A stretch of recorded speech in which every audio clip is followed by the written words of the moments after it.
Olá e bem-vindos. Hoje a gente vai mergulhar numa história incrível de crise, descoberta e o poder de um livro que tinha sido esquecido. Isso mesmo, a gente vai para um reino antigo, no meio de uma reforma de templo que acaba virando, uma revolução completa. Exato, a gente está falando aqui do capítulo 22 do segundo livro de Reis e estamos usando como base duas bíblias de estudo para guiar a nossa análise. Uhum. E a nossa missão aqui é tentar entender o que acontece quando uma sociedade, e principalmente o seu líder, reencontram o seu próprio manual de instruções depois de gerações. É quase como achar um mapa do tesouro depois que todo mundo esqueceu que tesouro sequer existia, né? Exatamente essa imagem. O que acontece nesse momento? É uma história fascinante sobre o choque de redescobrir a própria identidade. E levanta uma questão, sabe? O que é mais poderoso? Criar algo totalmente novo ou, ou reencontrar um fundamento antigo que vira tudo de cabeça para baixo? Perfeito. Então, vamos começar a montar esse cenário.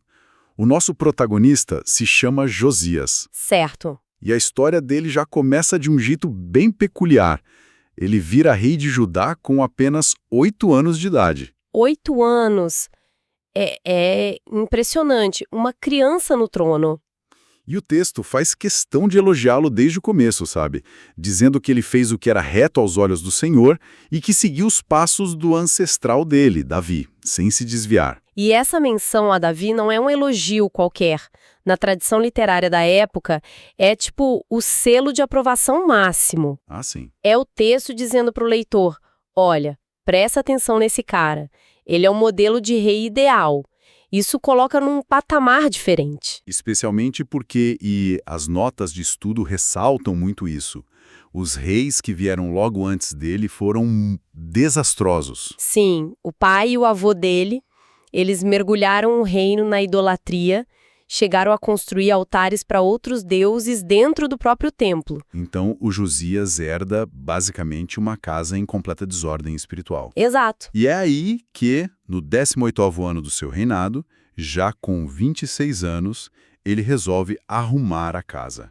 A primeira grande ordem dele é a reforma do Templo de Jerusalém. Uma reforma que parecia ser puramente administrativa, né? Estrutural. Sim, ele manda o escrivão dele, Safã, levar o dinheiro arrecadado para o sumo sacerdote Ilquias para pagar os carpinteiros, os construtores, os pedreiros, o básico de uma obra. Consertar as paredes, reparar o telhado, tudo muito prático. Isso. Mas tem um detalhe no meio dessa descrição, que parece até burocrática, que me chamou muita atenção. Qual? O texto faz questão de dizer que não se pedia contas do dinheiro entregue aos trabalhadores porque eles agiam com fidelidade. Ah, esse detalhe é genial. Não é? Parece tão pequeno, mas cria um contraste tremendo com o que vem a seguir. É genial porque estabelece que, no nível do chão de fábrica ali entre os trabalhadores, existia uma cultura de honestidade, de confiança. A integridade estava lá, na base. Exato.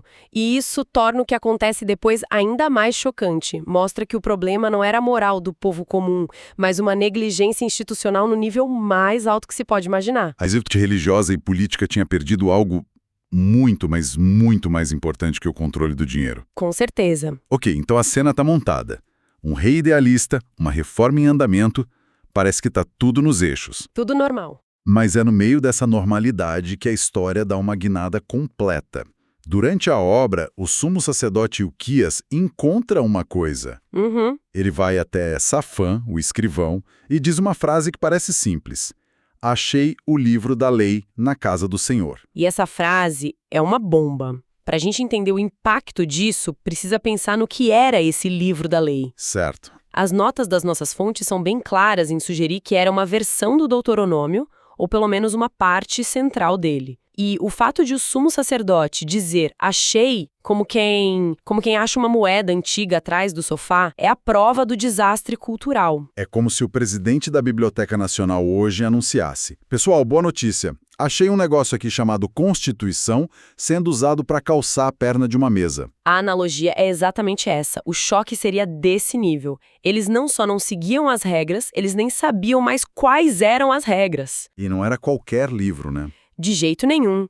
Deuteronômio é basicamente o contrato de aliança. É um tratado entre a nação e seu Deus. E é um contrato com cláusulas de rescisão muito, mas muito explícitas. Ah, Sim, ele lista as bênçãos por obediência e uma série de maldições terríveis.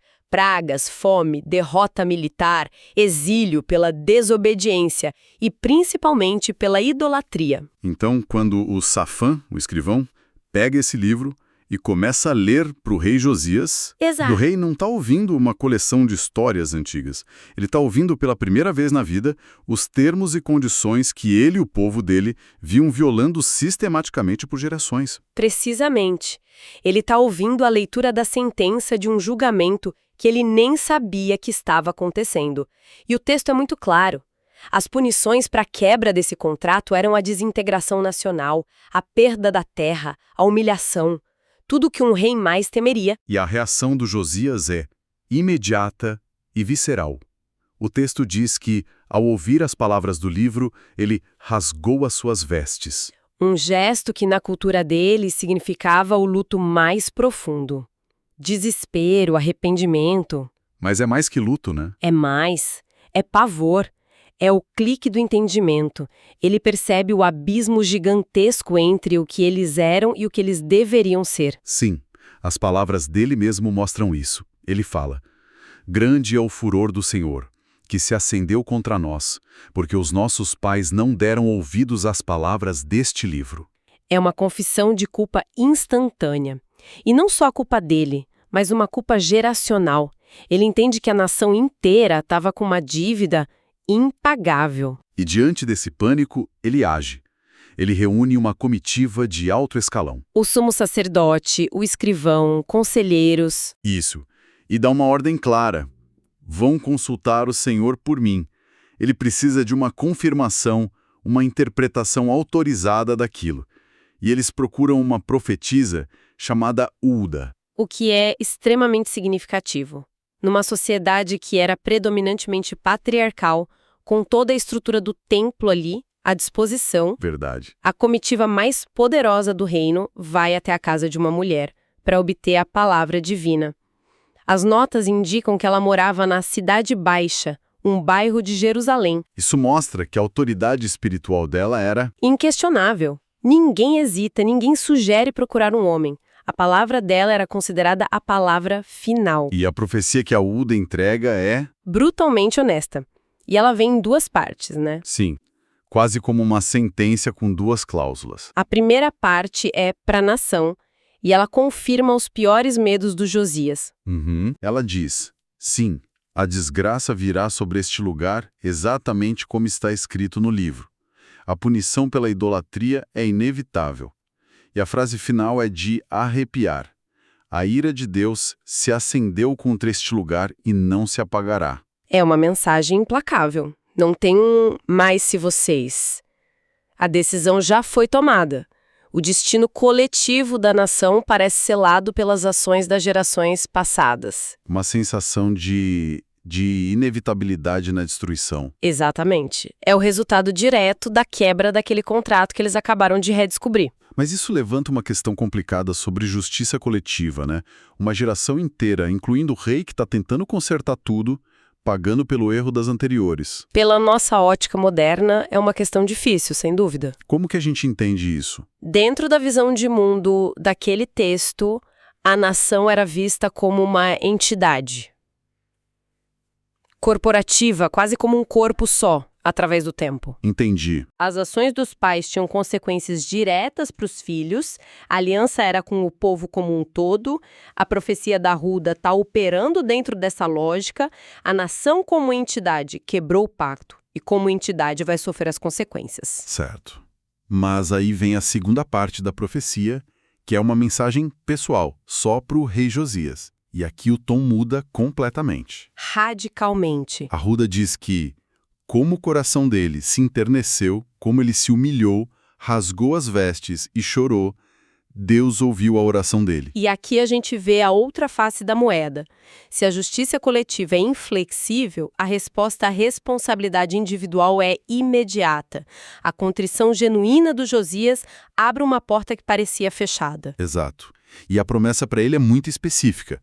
Você morrerá e será sepultado em paz, e os seus olhos não verão todo o mal que trarei sobre este lugar. Uhum. Mas, espera um pouco, a profecia diz que ele vai morrer em paz. Só que o resto da história e as notas de rodapé confirmam, mostra que ele morreu em batalha, lutando contra o faraó Neco. Isso. Isso não soa como uma contradição? Como que a gente concilia essas duas coisas? Essa é a parte mais fascinante. E você tem toda a razão, parece uma contradição gritante. Certo. Mas o que as fontes sugerem é que a palavra paz aqui não significa ausência de violência na morte dele. O significado é muito mais profundo. Como assim? Paz, nesse contexto, significa ser poupado da agonia de testemunhar a destruição final de Jerusalém. A queima do templo, a humilhação do exílio, a promessa que ele seria reunido a seus ancestrais antes do colapso total. Uau! A morte dele em batalha, por mais trágica que tenha sido, foi, ironicamente, o cumprimento da promessa de paz, porque o livrou de ver a ruína de tudo que ele amava e tentou reconstruir. Nossa, isso muda completamente a leitura. A paz dele foi não ter que assistir ao fim do mundo que ele conhecia. É uma misericórdia bem particular. Exatamente. A nação está condenada, mas o líder justo recebe essa isenção pessoal de testemunhar o horror.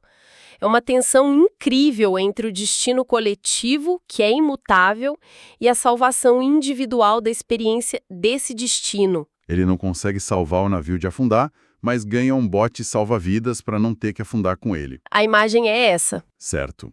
Vamos tentar conectar os pontos.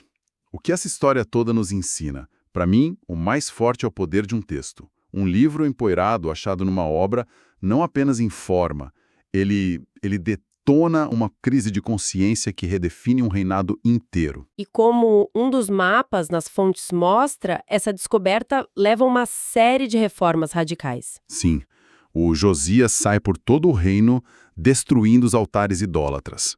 Tudo por causa da leitura de um livro. E isso nos leva a uma ideia bem contraintuitiva. O que a história sugere é que a inovação mais disruptiva pode, na verdade, ser um ato de arqueologia cultural. Gosto disso. Arqueologia cultural. Não se trata de inventar o futuro, mas de decodificar um passado esquecido que vira o presente de cabeça para baixo. O Josias não precisou de uma nova visão, ele precisou redescobrir a visão original, o documento de fundação da cultura dele. E levar a sério. É a história de um líder confrontado com o abismo entre os ideais da sociedade e a realidade decadente em que ele vivia. Em vez de ignorar, ele rasga as vestes. Ele encara a verdade. Exatamente. Toda a bússola moral e espiritual de uma nação é recalibrada por esse único achado. É um lembrete de que, às vezes, as respostas mais revolucionárias não estão à nossa frente, mas atrás de nós, soterrada sob a poeira da nossa própria negligência. Essa exploração toda nos deixa com um pensamento para refletir. A história do Josias gira em torno da descoberta física de um livro. A informação estava perdida literalmente. Sim. Mas hoje, a gente vive no extremo oposto.